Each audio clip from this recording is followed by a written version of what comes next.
I think the most important thing that we got to talk about that I find Well, we have a leader to talk about as well. Well, we have a new leader to talk about. Yeah. But Pierre Poilievre.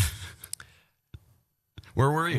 Where were you? Where did you go? Where did you go? Because what rock were you under? Let's throw it all the way back here. Yeah. So in September 2022, he becomes party leader at a pretty decisive vote.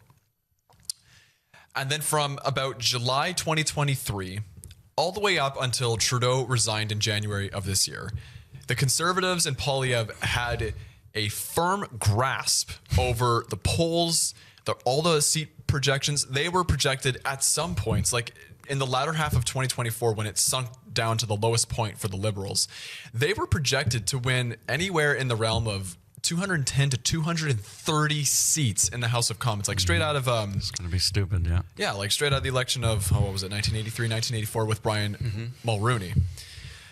But in the span of 2-3 months, Trudeau leaves, Carney comes in, the entire circus of the United States occurs, and Poilievre went from a conservative supermajority guarantee to he lost the election. Yeah. And he loses his seat. That is what, in my opinion, that is one of the greatest fumbles. Once he resigns, we'll have the perfect trifecta. Exactly. Yeah, we're just waiting. I think he claimed at his concession speech last night that he was planning on staying on, but I don't know how. dude, I don't think you can stay. When you suffer an embarrassment of that party, like, let's be honest, the Liberal Party and Trudeau kind of handed you that election on a silver platter. Like they said, we don't want to win. We don't want to win. But at the same time, I think I blame Poilievre and the Conservatives for not being proactive. Because I think, if we're being real, a very big chunk of the reason why the Conservatives lost was because of Trump in the United States, I think. I thought it was because the Liberals put forth a conservative platform, and then the Conservatives just matched it. Yeah, tried to undermine the Conservatives. Well, and the Conservatives matched it, changed a couple of the numbers, and said, "Yeah, we'll be fine because our polls we're so good. We think we're going to win." Well, and I think there's many variables. There's many variables, but I think the Trump thing was, the straw that broke the camel's back. I think in that regard, or maybe it was the spearhead, whatever. But I think I blame the Conservatives for not being proactive because the Conservatives knew there was a good chance that Trump could be elected. They knew this, way back in the middle of last year when he was selected as the Republican candidate. In my opinion, they should have been doing hard pivots right then and there because, even back then, people didn't know if Trump was going to come in or not, but they had to be ready for if Trump was going to actually come in, which I wonder maybe if they didn't, if they just dug their heads in the sand, because this is a point that's been kind of beaten to death quite a bit, but up until January, their whole point was carbon tax is crap. Yeah. Justin Trudeau is crap. Yeah. Okay. So now we've removed Trudeau, and then on the 1st of April, they got rid of the consumer carbon tax. Okay. So now your fangs have been ripped right out of your mouth. Yeah. And now you've got the whole Trump thing hanging on your head. Yeah. And he's in a cave sucking on his gums. Yeah, and going instead of coming out and then hard. Going carbon tax, Carney. Yeah, calling politicians names. That's a Trump move. And if you don't want to be Trump, then don't be Trump. He still exhibited a lot of Trump-isms. Yeah, that's what I like to call it. Yeah. So that is embarrassing for the Conservatives because I think, in my personal opinion, in 2019 and in 2021, in those elections, Trudeau and the Liberals were beatable. Mm-hmm. But I think this is the third election in the row. They have just fumbled it again. So if you're the Conservative Party, where do you go from here? You've had 3 solid chances to get what you've wanted. That's to get back into power. And you've ruined it. Yep. Some factors were beyond your control. Most of them were in your control. So what are you doing? All they had to do was get Melanie to switch the aisles, and they would have won handily, right? Conservative Party. If you want any hope of breaking out in Quebec, get Melanie Joly. Write this down. If you're Conservative caucus, I want you to look me right in my eyes. Get Melanie Joly. Whatever convincing you have to do, maybe promise her like a $50 million salary, brand new Rolls Royce, whatever. Get Melanie Joly as your party leader, And that supermajority you were so ready for at the end of last year, it will happen tomorrow. Yeah.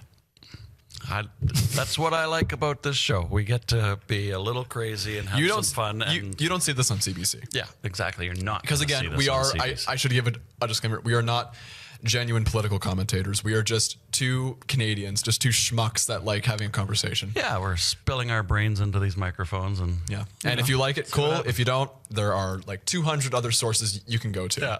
Literally a whole internet out there. Yeah, there's a whole internet out there just waiting for you. So, but we're glad you came to join us. Yeah.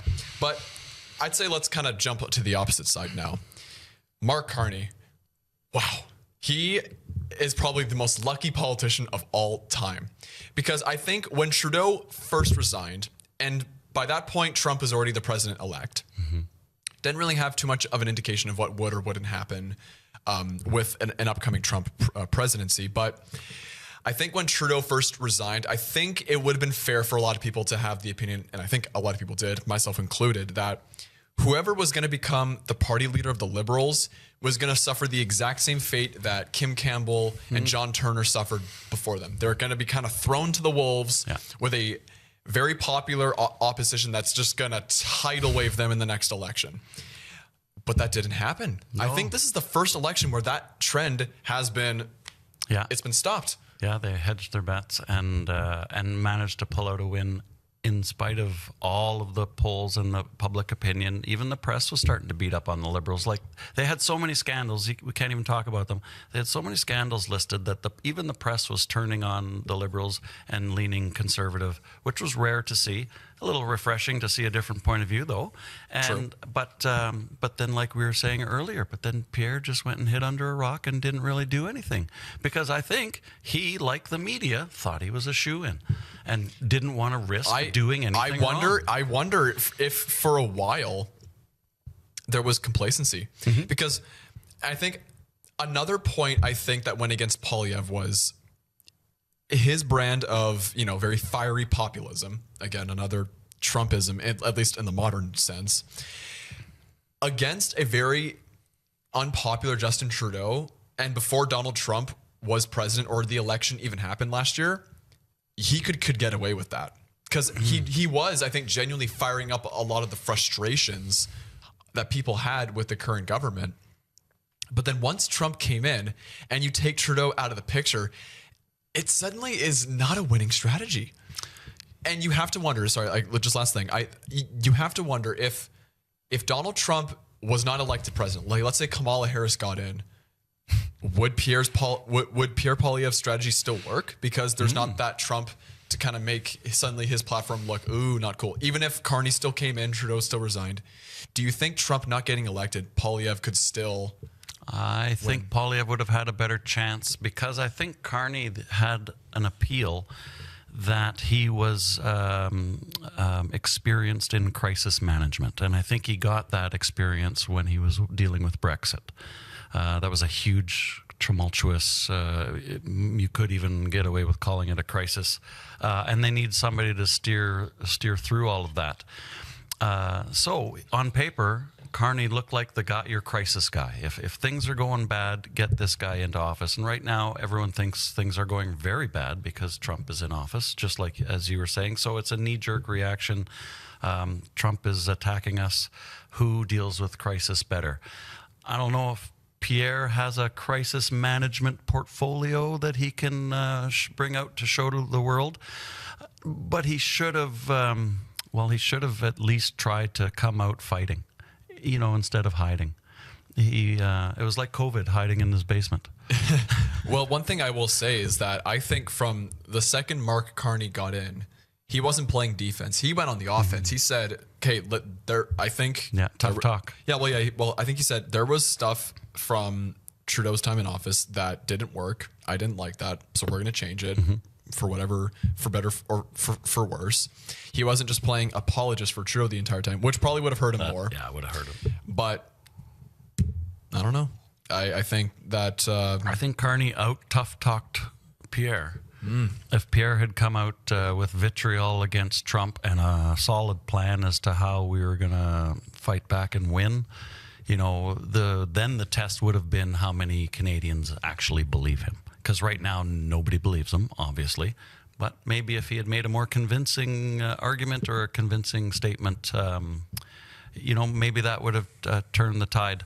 I also think, and we said this before in our podcast, I didn't hear Pierre hammering the scandals. He didn't hammer on all of the, the misspent millions. Why? Where did he? I'd love to interview him after the fact to get an idea of where his mind was strategy-wise, and what he was being told was effective strategy. I don't know if he needs to fire his staff or if he needs to fire himself. I think he probably needs to fire both. But definitely he didn't get any good advice from the people close to him, and it's sad because he did have a lot of public support in the beginning, and it's not that I want him to win, but I like him appealing to meeting the needs of the people that, like the conservative base. He didn't meet their expectations, and he got punished for it. So I would have liked to see him answer to his core. And hopefully somebody else, hopefully the next person will go, Melanie. I hope the next person really takes a long look at what happened this election and figures out what the base was looking for, and then actually meets that expectation. Sure. And I mean, as of right now, Poilievre is still leader, and he says he wants to stay on as leader, but we can talk about someone who is now no longer the leader. Jagmeet Singh has lost his seat, and he's out. He is out. Not that I don't like him, but he has a lot of scandals and controversy associated with him as well. And public opinion, I think, strongly turned against him in the last couple of years, particularly with, I think, the big elephant. Yeah.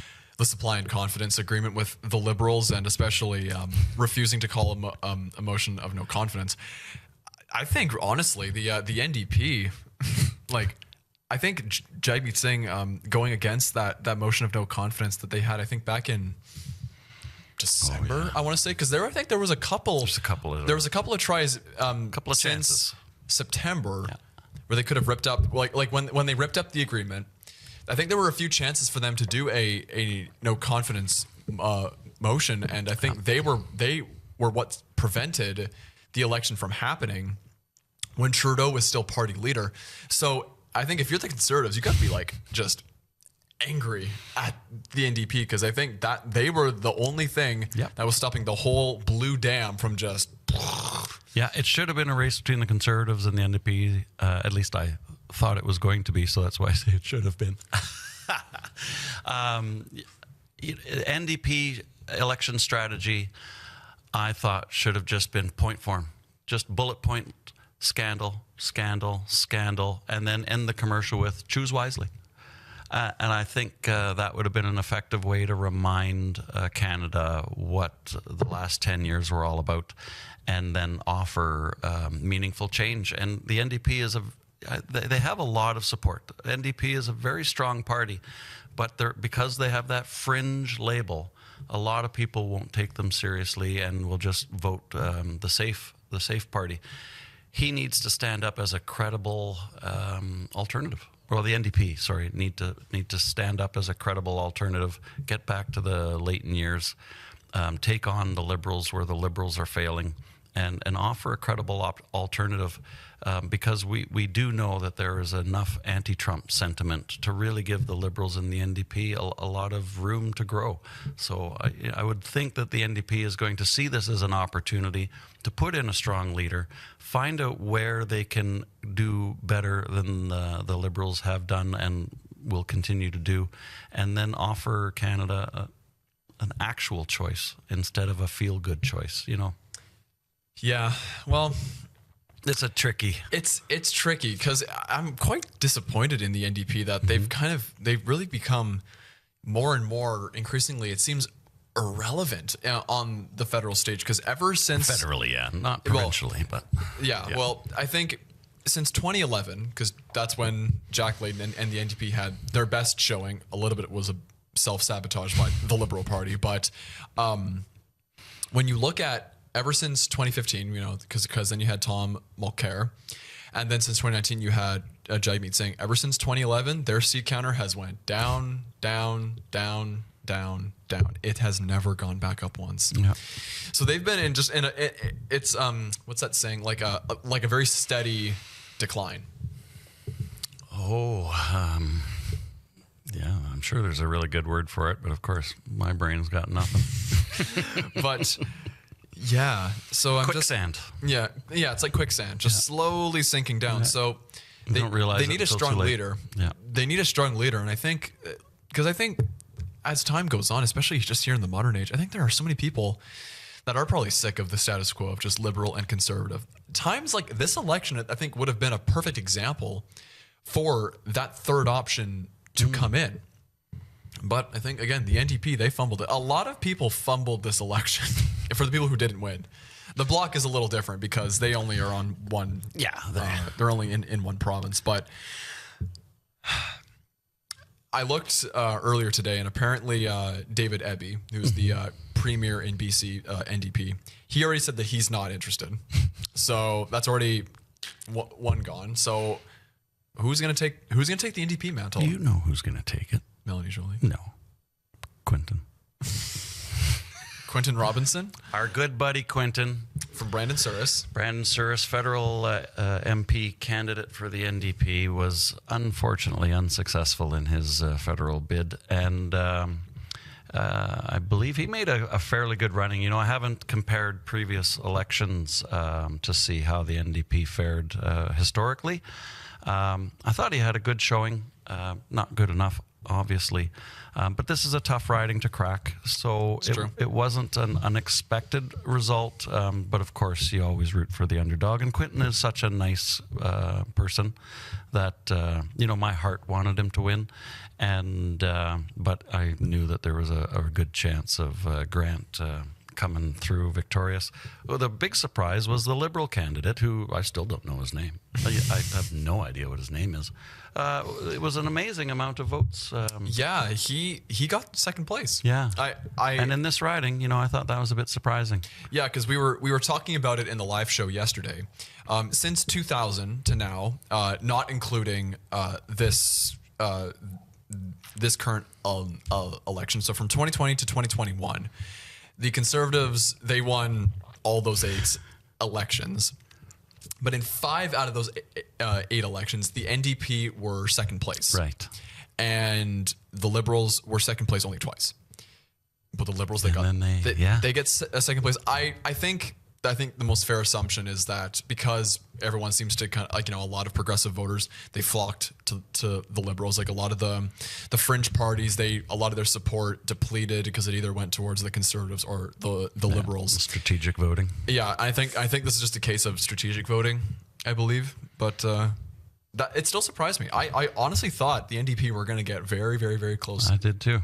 Because I just thought, you know, I mean, all credit to the Conservative MP, Grant Jackson. He was a fresh new face, even though, yes, he's been the MLA for the Conservatives at the provincial level for 2 years. So he's not a new face, but he was a fresh face, federally speaking. And I just thought with like all three candidates in Brandon Souris this election were all new. So I just thought maybe with that blank slate and the fact that Quentin Robinson, because he ran in Brandon West in 2023, he came so close to winning that seat as well. So I thought just all those factors combined, they might, like, the NDP would have given the Conservatives a bit of a run for their money, but unfortunately that wasn't the case this time. Yeah, it was, you know, the whole election was a bit of a surprise. You know, we even said prior to our coverage live last night that we thought there was going to be a lot of fireworks. And at least that was one of the outcomes that was possible. And, you know, we really didn't see a lot of fireworks. In fact, we saw a lot of fires get put out. You know, all of the leaders that had their careers possibly snuffed. But it's elections are a time of change, and so we have to get used to a new way, a different political landscape in the country, and I'm hopeful that Carney is going to rein in the Liberal, whatever part of the Liberal Party was involved in Trudeau's less than Less than ideal. Yeah, let's go with less than ideal. Less than That's ideal yeah. decisions. Let's choose our words carefully. But if Carney does have a handle on what got the Liberals into so much trouble in the beginning, and he makes the appropriate staff changes as required, there may be a great future on the horizon for Canada. I can't rule that out. Politics being what they are, it's tough to predict.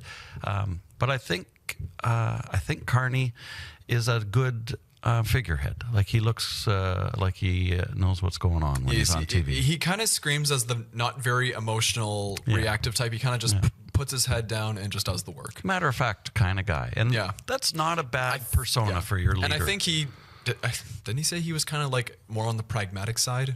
Didn't he say that at one point? I could be wrong. Remember. But it probably fits. Yeah. Yeah. But at any rate, I agree. I think he's just kind of put his head down. Matter of fact, and let's get through this crisis together. Yeah, let's do the job. Let's not get all because I mean, let's be honest.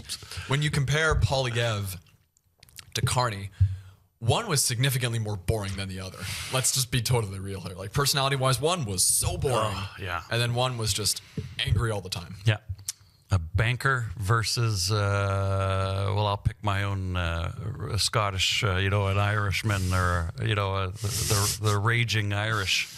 I'm not even sure what Poilievre's background is, but it had a feel of Carney was trying to promote a stable figurehead who knows what's going on and can get to the problem and attack it at its source, and we're all substituting Trump for the source. But there are many problems in the world right now, and Canada has a China battle on its hands. It has a Russia conflict to deal with. Now it has, so I'm going to call it crisis mode voting.